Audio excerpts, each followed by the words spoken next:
मुंड व्यथा हेले कौन करिबा। देसी गाईर घीरे कर्पूर घसी अल्प लगांतु एवं सुंघिले पीतजन्य मुंड व्यथा हटि जाई थाए।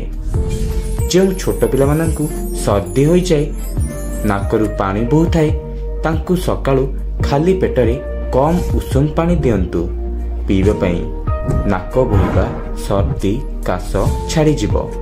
सर्दी रे एवं ऋतु परिवर्तन दिन मानंकरे जेबे काश हुए एवं नाक बोहे बा सिंघाणी बोहे छोट पिला मानंकु भोक कम हुए तो 10 ग्राम रसुण को छेची तार चटनी बनांतु एवं सेथिरे 50 ग्राम महू मिसांतु।